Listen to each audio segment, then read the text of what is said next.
tal? Pues otra vez saludándoles, queridos hermanos, en este periodo cuaresmal de preparación. Hoy quiero proponer esta meditación en torno a nuestra formación de voluntad, en relación también con la inteligencia. Cuando nosotros entendemos unas cosas es desde nuestro subjetivismo y desde la voluntad, desde el deseo. Encontramos en medio entonces la ley de Dios, la ley natural, la ley positiva, y entramos en una disyuntiva. Hoy quiero contemplar esta parte de la voluntad porque Jesús nos enseña precisamente eso. He aquí, Padre, que estoy para hacer tu voluntad. Y en este periodo cuaresmal, y yo diría en la vida, vamos a tener esta relación con la voluntad de mi padre, la voluntad de mi madre, la voluntad del jefe, del director, la voluntad mía o la voluntad de Dios. ¿Cómo hacer que converja mi pensar, mi sentir, mi actuar, mi hacer, mi desear en algo? Pues yo diría que sería una cuestión de caridad, de obediencia, de amor. Y precisamente es el testimonio que nos va a dar Jesús a lo largo de su vida cuando se enfrenta en distintos momentos a la voluntad de su Padre. Cuando le corresponde tocar a la familia, pone por delante también y dice: ¿quién es mi padre y mi madre? Aquellos que cumplen la voluntad de mi Padre. El que no me prefiera a mí más que a su padre y a su madre, no es mi discípulo. Siempre antepone un amor privilegiado para él y sobre todo aprender de él a hacer la voluntad.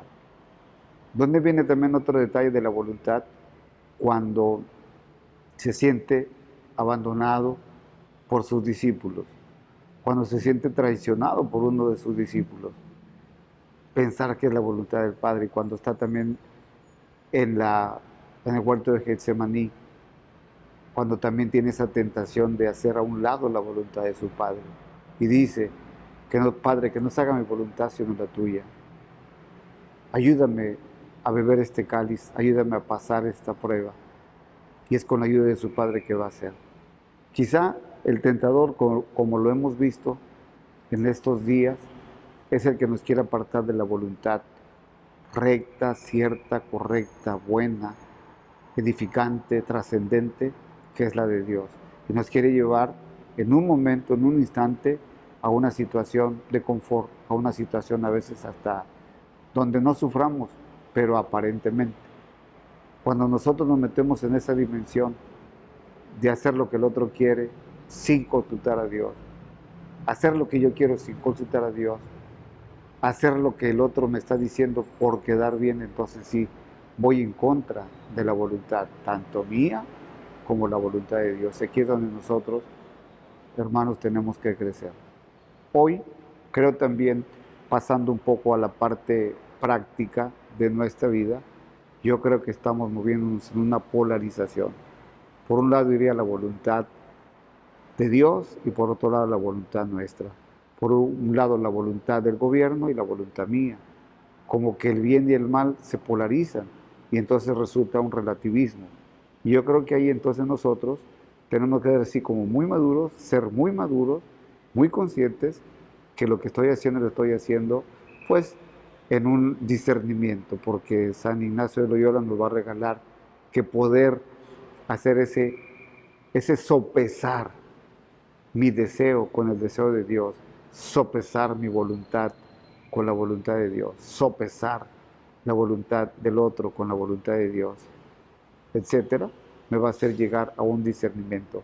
Y creo que la voluntad de Jesús está en sintonía con la voluntad del Padre, en ese discernimiento, sabiendo que lo que está haciendo lo está haciendo para la salvación del hombre. Lo que está haciendo lo está haciendo para la salvación del mundo. ¿Por qué? Porque la voluntad precisamente de nuestro Padre Dios es buena, es recta, es cierta. ¿Por qué? Porque nos hace sus hijos, nos hace amorosos, nos hace también obedientes y siempre será para la edificación. en este periodo de Cuaresma, queridos hermanos, pues yo los invito a contemplar ese discernimiento el cual debemos de tener para no caer en una polarización y quedar bien con unos o quedar bien con otros. Y sobre todo, que en la oración, que en el sacrificio, que en el ayuno, que en la limosna yo encuentre precisamente la voluntad de Dios, que me va a llevar a tener una paz. Y sobre todo termino hoy ya en esta intervención en aquello que me dé más paz que razón, porque a veces también estoy peleado porque no es tanto la voluntad de Dios sino mi razón, no es la voluntad de Dios sino la razón que me están proponiendo otros, y ahí está la polarización. Por eso, hoy más que nunca, atento a la voluntad de Dios que se manifiesta en una paz, en una tranquilidad y sobre todo en una armonía e integración de la persona. Para terminar, queridos hermanos, pues aprovecho para invitarles para el día 18, como estamos ya sabidos, estamos cumpliendo los 60 años de la diócesis y nos reuniremos este sábado desde las 9 de la mañana hasta la tarde, celebrando a San José y celebrando el seminario y apoyando pues a todas las diócesis. Y bueno, pues yo les deseo que eso pues sea pues muy bonito. Por ahí la parroquia, después de este sábado, tenemos en el otro el día del retiro de los matrimonios. Aquí estamos invitando a los matrimonios de la parroquia y a aquel matrimonio que pueda venir casado y no casado por la iglesia, pues encontrará un proyecto de Jesús en su vida. Queridos hermanos, un saludo y les bendigo. Que la bendición de Dios Todopoderoso, que es Padre, Hijo y Espíritu Santo, descienda sobre ustedes, con ustedes permanezca para siempre y nos lleve a cumplir la voluntad de Dios. Hasta la vista.